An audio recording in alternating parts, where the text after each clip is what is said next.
Okay, మంచిదండి. కూడి వచ్చిన దేవుని పిల్లలందరికీ మరొకసారి ప్రభు అయిన యేసుక్రీస్తు వారి నామంలో నా హృదయపూర్వక వందనాలు తెలియజేసుకొనుచున్నాను. దేవుడు ఇచ్చిన అవకాశాన్ని మనం సద్వినియోగం చేసుకునే వారిగా ఉందాం. అజ్ఞానులుగా కాక ఎలా ఉండాలి? జ్ఞానులుగా ఉండాలి. మనం వచ్చింది ఎందుకు? జ్ఞానాన్ని నేర్చుకోవడానికి. ఇందాక అయ్యగారు చదివించారు కదా సామెతల గ్రంథంలో, జ్ఞానం సంపాదించుకోవాలంట. ఇంకొక మాట ఉంటుంది, జ్ఞానం సంపాదించుకోవాలంటే మన దగ్గర ఉన్న విలువ మొత్తం కూడా ఇచ్చేసి కొనుక్కోవాలంట. కానీ మనకు కొనుక్కునే అవసరం లేదు, దేవుడు ఫ్రీగా ఇస్తున్నాడు. కానీ ఆ జ్ఞానం సంపాదించుకోవాలనే ఆశ, ఆతృత ఎవరికి ఉండాలి? మనకు ఉండాలి. అదే ఈ లోక సంబంధమైన జ్ఞానం అనుకోండి, డబ్బులు ఇచ్చి ఆ జ్ఞానాన్ని సంపాదించుకోవాలి. మన పిల్లలను ప్రతిరోజు స్కూల్కి పంపిస్తున్నాం, డబ్బులు ఇవ్వకుండా మనకు ఊరికనే చదువు చెప్తున్నారా? దాదాపు 2 పిల్లల్ని చదివించారంటే 1,50,000 దాకా అవుతున్నాయి. కానీ మహాజ్ఞానాన్ని దేవుడు మనం నేర్చుకోవడానికి ఎంతో అవకాశం ఇచ్చారండి. కానీ ఈ జ్ఞానాన్ని మనం నేర్చుకోం. ఈరోజు కొన్ని విలువైన సంగతులు మీకు నేర్పించాలని నేను ఆశపడుతున్నాను. ఈరోజు స్త్రీల కూడిక కాబట్టి స్త్రీల గురించే నేర్చుకుందాం. ఓకేనా? స్త్రీల గురించి నేర్చుకుందాం. ఏంటి ఈరోజు పాఠం పేరంటే, ఉత్తమమైన తల్లికి ఉండవలసిన లక్షణాలు. ఉత్తమమైన తల్లికి ఉండవలసిన లక్షణాలు. అందరూ జన్మనిచ్చిన తల్లులమే. మనకి ఏ లక్షణాలు ఉండాలో, దేవుడు మన నుండి ఏ లక్షణాలు కోరుతున్నారో మనం ఈ రాత్రికాల సమయంలో మనం నేర్చుకునే ప్రయత్నం చేద్దాం. ఏ లక్షణాలు ఉండాలి తల్లికి?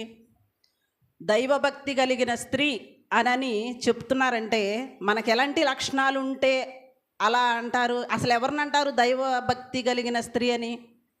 మీరు ఎలా చెప్పగలరు? ఏమో దైవభక్తి కలిగిన స్త్రీ, ఏం మంచి తల్లి అని మీరు ఎలా చెప్పగలరు? వాళ్ళకి వాళ్ళ క్రియలను బట్టి మనం ఏమో దైవభక్తి కలిగిన తల్లి అని చెప్పగలం. లోక సంబంధమైన క్రియలు చేసుకుంటూ ఉంటే దైవభక్తి కలిగిన స్త్రీ అయిద్దా? తల్లి అయిద్దా? కాదండి. ఆ తల్లికి కొన్ని లక్షణాలు ఉండాలి. ఆ లక్షణాలు ఉన్నప్పుడే దైవభక్తి కలిగిన స్త్రీ అలాగే తల్లి కూడా అయిద్ది. ఈరోజు కొన్ని విలువైన సంగతులు నేర్చుకుందాం. దైవభక్తి కలిగిన తల్లి ఎలా ఉంటుంది? ఎలా ఉంటుందండి దైవభక్తులు కలిగిన తల్లి? ఒక తల్లికి ఉండవలసిన అతి ప్రాముఖ్యమైన లక్షణం ఏంటి? తల్లికి ఉండవలసిన అతి ప్రాముఖ్యమైన లక్షణం ఏంటండి? చూద్దాం ఏంటో. ఒకసారి సామెతల గ్రంథం 31వ అధ్యాయము 30వ వచనంలో 2వ లైన్ చదవండి. యెహోవా యందు భయభక్తులు కలిగిన స్త్రీ కొనియాడబడును. మొట్టమొదటిగా దైవభక్తి కలిగిన తల్లికి ఉండవలసిన లక్షణం ఏంటంటే, యెహోవా యందు భయభక్తులు కలిగి ఉండాలి తల్లి. ఏముండాలంట? దేవుని యందు భయము, భక్తి. దేవుని యందు భయం ఉంటే భక్తి ఆటోమేటిక్గా మనకి వచ్చేస్తుందండి. దేవుడంటే భయం ఉంటే మనం ఏం చేస్తాం? టయానికి ఆరాధనకి వెళ్తాం. దేవుడంటే భయం ఉంటే, భక్తి ఉంటే కాదండి, భయం ఉంటే. భక్తి ఉంటే ఎప్పుడైనా వెళ్తారు. భయం ఉంటే టయానికి ఆరాధనకి వెళ్తాం. భయం ఉంటే ఈరోజు క్లాస్ ఉందని తెలిసి మనం ముందుగా సిద్ధపాటు కలిగి ఉంటాం.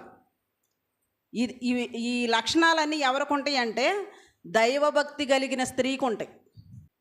ప్రతి తల్లి నేర్చుకోవలసిన విషయం ఏంటంటే దేవుని యందు భయము, భక్తి కలిగి ఉండాలి. అలా ఉన్న తల్లి కుటుంబాన్ని కట్టుకుంటుందండి. అలా ఉన్న తల్లి పిల్లల్ని వాక్యంలో పెంచుకుంటుంది. అలా ఉన్న తల్లి కుటుంబాన్ని సక్రమంగా నడిపించుకుంటూ ఉంటుంది. ప్రతిరోజు పిల్లలు ఉదయాన్నే లెగంగానే, మంచం మీద నుండి లెగంగానే ఏం చెప్పాలి? మనం ప్రార్థన చేసుకొని బయటికి వెళ్ళాలని చెప్పాలి తల్లి. స్కూల్కి వెళ్ళేటప్పుడు ఏం చెప్పాలి? మీరు ప్రార్థన చేసుకొనే స్కూల్కి వెళ్ళాలి నాన్న అని చెప్పాలి. వాళ్ళు భోజనం చేసేటప్పుడు ఏం చెప్పాలి? ప్రార్థన చేసుకొని మనం భోజనం తినాలి నాన్న అని చెప్పాలి. ఎందుకంటే ఈరోజు ఇవన్నీ మనకు అనుగ్రహింపబడుతున్నాయంటే అది ఎవరి దయ వలన అనుగ్రహింపబడుతున్నాయి? దేవుని దయ వలన అనుగ్రహింపబడుతున్నాయని ప్రతిదినం ప్రతిరోజు పిల్లలకి వాక్యాన్ని నేర్పిస్తూ మనం ముందుకెళ్ళాలి.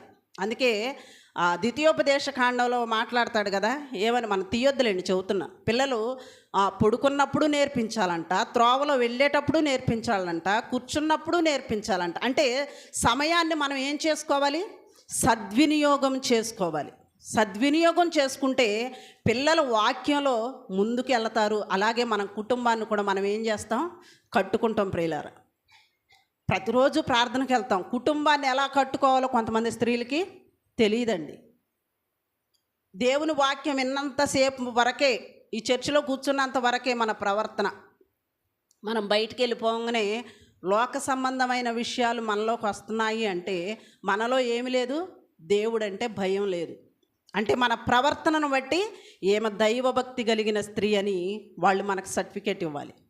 కుటుంబ ప్రార్థనలు చాలా ప్రాముఖ్యమైనది. కుటుంబాన్ని దేవుడు నిత్యము సురక్షితంగా కాపాడాలి అంటే దేవుని యందు భయభక్తులు గది ప్రతిరోజు దేవునికి మొరపెట్టుకోవాలి. ప్రతిరోజు కుటుంబ ప్రార్థనలు జరగాలి అని చెప్పారు. ఎంతమంది పెట్టుకుంటున్నారో మాకు తెలియదు, కానీ ప్రతిరోజు కుటుంబ ప్రార్థన జరిగింది.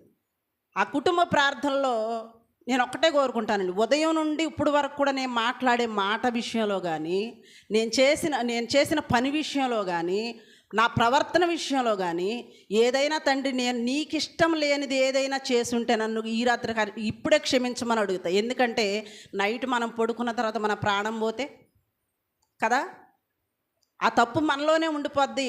దేవునికి మనం దూరం అయిపోతాం. ప్రతిరోజు కూడా ఉదయం నుండి నైట్ పడుకునేటప్పుడు నువ్వేం చేసావో సమస్తం కూడా దేవుని దగ్గర చెప్పాలి, దేవునికి మొరపెట్టుకోవాలి.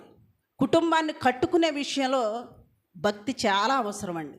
ముందు దేవుని యందు భయము భక్తి ఉంటే మన కుటుంబాన్ని మనం కట్టుకోగలమండి. అలాగే ప్రార్థనా శక్తి కలిగిన తల్లి. ఏం కలిగిన తల్లి అంట? ప్రార్థనా శక్తి. ఎంతమంది ప్రార్థన చేస్తున్నారు చెప్పండి? ఎంతమంది ప్రార్థన చేస్తున్నారు? అంటే మినిమం ఒక 10 నిమిషాలు మోకాళ్ళు వేసి ప్రార్థన చేస్తున్నారా? ఉదయం కానీ సాయంత్రం కానీ ఒక 10 నిమిషాలు చేయకపోతే అసలు మన భక్తి వ్యర్థమండి. చేయాలి. 10 నిమిషాలు మోకాళ్ళు వేసి దేవునికి మొరపెట్టాలి. అలా ప్రార్థించినప్పుడు మనము ఆ ప్రార్థన అనే శక్తిని మనం పొందుకుంటాం. నిజంగా మీరు ఆ అనుభవం అనుభవించారో లేదో నాకైతే తెలియదు, కానీ దేవునితో మాట్లాడుతున్నప్పుడు హృదయం చాలా సంతోషంగా ఉంటుందండి. నిజంగా తండ్రి అంట ప్రతిరోజు కూడా నా పిల్లలు నాతో మాట్లాడతారేమోనని ఏం చేస్తాడంట? ఎదురు చూస్తూ ఉంటాడంట. ఎంత అదృష్టవంతులం అండి మనం. కానీ మనం మాట్లాడుతున్నాం తండ్రితో. ప్రార్థన చేసేవాళ్ళు చాలా తక్కువగా ఉన్నారు, కానీ దేవుడు కోరుతున్నాడు ప్రార్థన చాలా అవసరం అంట. అది కుటుంబంలో స్త్రీ మాత్రమే, అంటే పురుషుడు ప్రార్థన చేస్తారు, కానీ వాళ్ళకి ఎక్కువ సమయం ఉంటుందా? కుటుంబంలో మనకి ఎక్కువ సమయం ఉంటుందా? మనకే ఎక్కువ సమయం ఉంటుంది. మన పనులు అయిపోయిన తర్వాత ఏం చేస్తుంటారు? ఖాళీగా 12 పని అయిపోయింది అనుకోండి. 12 నుండి మీరు ఏం చేస్తుంటారు? సాయంత్రం 5 దాకా ఏం చేస్తారు? పని చేయరు కదా, ఖాళీ కొనుక్కొని టీవీ చూస్తూ ఉంటారు, లేదంటే ఫోన్ పెట్టుకొని చూస్తూ ఉంటారు. కానీ ప్రార్థనకు మాత్రం ఆ టైం మనం ఇవ్వం. అందుకే ప్రార్థనా శక్తి కలిగి ఉండాలంట స్త్రీ. అలాంటి స్త్రీ బైబిల్లో ఉందో చూద్దామండి ఒకసారి. సమూయేలు మొదటి గ్రంథం 1వ అధ్యాయము 26వ వచనం చూడండి. నా ఏలినవాడా, నా ఏలిన వాని ప్రాణము తోడు నీ యొద్ద నిలిచి యెహోవాను ప్రార్థన చేసిన స్త్రీలను నేనే అంటూ కిందకు వచ్చిన తర్వాత, ఈ బిడ్డను దయచేయమని యెహోవాతో నేను చేసిన మనని ఆయన నాకు అనుగ్రహించెను. ఇక్కడ ఎవరు మాట్లాడుతున్నారు? ఎవరు మాట్లాడుతున్నారు? హన్నా గారు. ఎవరితో మాట్లాడుతున్నారు? ఏలీ గారితో మాట్లాడుతున్నారు. మాట్లాడుతూ అంటున్నారు, ప్రార్థన చేసిందంట స్త్రీ. ఎందుకు చేసింది ప్రార్థన? తనకే పిల్లలు లేరు, కుటుంబ విషయంలో చాలా గొడవలు. అంటే భర్త మంచిగా ఉన్నా పక్కన తోటికోళ్ళు మాత్రం ఏమంటుంది? నీకు పిల్ల పాపలు లేని గొడ్రాలు అంటుంది. దేవుని ఎదుట తండ్రి నాకు గర్భఫలం ఇస్తే ఆ బిడ్డను నీకే ఇచ్చేస్తా, నీ పని కోసమే వదిలేస్తా అతన్ని అని చెప్పి ప్రార్థన చేసినప్పుడు దేవుడు తనకు గర్భఫలాన్ని దయచేశాడు. ఎవరు? తన కుమారుడు ఎవరు? సమూయేలు. సమూయేలుని తీసుకొచ్చిందండి. పాలు విడవంగానే, అంటే మన అంచనా ప్రకారం ఎంత ఉంటుందని 3 సంవత్సరాలు బాలుడు. అంటే అప్పట్లో ఇంకెక్కువ కాదు, 4 సంవత్సరాలు అనుకోండి. 4 సంవత్సరాలు పిల్లవాడిని తీసుకొచ్చి దేవుని సన్నిధి తీసుకొచ్చి ఇక్కడ మాట్లాడుతున్న మాట చూడండి. ఒకసారి చూడండి మళ్ళీ. నా ఏలిన వాని ప్రాణము తోడు నీ యొద్ద నిలిచి, ఏది అప్పుడు ఒకానొక దినాన నీ యొద్ద నిలిచి యెహోవాకు ప్రార్థన చేసిన స్త్రీని నేనే అని జ్ఞాపకం చేస్తుందండి. స్త్రీ మాత్రం ఏం చేయలేదండి, ఆమె మాత్రం మర్చిపోలేదు. అంటే అంత జ్ఞాపకం పెట్టుకొని, ఇదిగో ఈ బిడ్డను నీకు ఇచ్చేస్తానని చెప్పింది. అలాగే తీసుకొచ్చి దేవుని సన్నిధిలో వదిలేసి వెళ్ళిపోయిందండి. ఆ పిల్లలు పుడితే నీ దగ్గర వదిలేసి వెళ్ళిపోతా, కానీ నాకు కావాల్సిందేంటి, నాకు పిల్లలు పుట్టడం కావాలి, నన్ను గొడ్రాలు అన్న మాటను తీసేయాలి నువ్వు అని పట్టుదల కలిగి ప్రార్థన చేస్తే దేవుడు ఇచ్చాడా లేదా? ఆమెకి ఎంత ఆనందంగా ఉందంటే దేవుడిని ఇచ్చేటప్పుడు కూడా బాధతో ఇవ్వలేదండి, చాలా సంతోషంగా ఇచ్చేసింది. దేవుడు ఎంతగా బాధపడుతున్నాడు మన గురించి. దేవుని దగ్గరకు వస్తున్నాము మనం, దేవుడు అంటే భయం ఉందా? అది అన్నీ అనుభవించిన ఆ స్త్రీ హన్నా గారు నిజంగా ఈ కుటుంబం ఈ బాధలు ఆళ్ళీళ్ళు అనే మాటలు పడలేక దేవుని దగ్గరకు వచ్చి మొరపెడితే దేవుడు గర్భఫలాన్ని ఇచ్చాడు. ఇచ్చిన ఆ గర్భఫలాన్ని తీసుకొచ్చి దేవుని దగ్గర ఇచ్చి ఆనందంతో ఇచ్చేసిందండి. 3 సంవత్సరాల పిల్లోడు తీసుకొచ్చి దేవుని సన్నిధిలో వదిలేసి తల్లి వెళ్ళిపోతుంటే పిల్లోడు ఏడుస్తాడా, ఆనందంతో ఉంటాడా? కానీ పిల్లోడు ఏం చేస్తున్నాడు చూడండి, అక్కడ కిందే ఉంది 28వ వచనం చూడండి.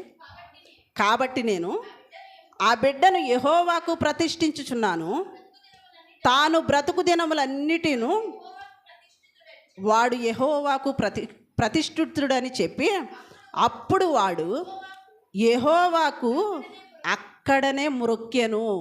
ఎవరు మొక్కింది? సమూయేలు. అంటే 3 సంవత్సరాల వయసులోనే తల్లి ఎలా పెంచింది? ప్రార్థన చేయటం నేర్పించింది తల్లి. 3 సంవత్సరాల వయసులోనే కుమారుణ్ణి వదిలేసి వెళ్తున్నా, నానా ఇక్కడే ఉండాలి ఇక నుండి నువ్వు అంటే, తల్లి మాట జవదాటకుండా ఏం చేశాడు, అక్కడికక్కడే మోకాళ్ళు వేసి ప్రార్థన చేశాడంట, దేవునికి మొక్కుకున్నాడంట. మరి అలాంటి పెంపకాలేనా మనవి? తల్లులుగా మనం ఏం చేయాలి తెలుసా? చర్చికి వచ్చేటప్పుడే పిల్లలు ఎలా కూర్చోవాలో చెప్పి నేర్పించి తీసుకురావాలి. క్రమశిక్షణగా కూర్చోకపోతే అప్పటికప్పుడు బయటికి తీసుకెళ్ళి చెప్పి మళ్ళీ తీసుకొచ్చి అక్కడ కూర్చోబెట్టాలి. తల్లిగా మనం ఏం చేయాలి? పిల్లలకి నేర్పించాలి, నేర్పించి దేవుని సన్నిధికి తీసుకురావాలి. తల్లి ఎలాంటి లక్షణం కలిగి ఉండాలంట? ప్రార్థనా శక్తి. మనం ప్రార్థన చేస్తూ పిల్లల్ని పక్కనే మోకాళ్ళేసి ప్రార్థన చేయటం నేర్పించాలి. మనం ప్రార్థన చేసుకుంటూ పడుకుంటాం, వాడు ప్రార్థన చేస్తున్నాడో లేదో అసలు మనమేమీ పట్టించుకోము. పిల్లలకి మనం చిన్న వయసులో నుండి నేర్పించుకుంటే వాళ్ళు పెద్ద అయిన తర్వాత వాళ్ళు ఏం చేయరు, దాని నుండి తొలగిపోరండి. నేర్పించుకోవాలి. నేర్పించుకోకపోతే వాళ్ళు దేవుని యందు భయము భక్తి కలిగి పెరగరు. తల్లిదండ్రులకు విధేయత కలిగి ఉండాలంటే ముందుగా తల్లులుగా మనం ఏం చేయాలి? నేర్పించాలి. దైవభక్తి కలిగి ఉండాలి స్త్రీ. ప్రార్థనా శక్తి కలిగి ఉండాలి స్త్రీ. ప్రార్థనా శక్తి కలిగి ఉంటే కుటుంబాన్ని కట్టుకుంటుంది ప్రియులార. అలాగే ఇంకొక విషయాన్ని మనం చూసుకుందాం. సామెతల గ్రంథం 31వ అధ్యాయం 27వ వచనం చూడండి. 31:27. ఆమె తన ఇంటి వారి నడతలను బాగుగా కనిపెట్టెను, పని చేయకుండా ఆమె భోజనము చేయదంట. ఎవరిమే? గుణవతి అయిన భార్య కాదు, ఉత్తమమైన తల్లి. అక్కడ భార్య పైన 10వ వచనం వరకే భార్య, తర్వాత మొత్తం కూడా తల్లి పాత్ర.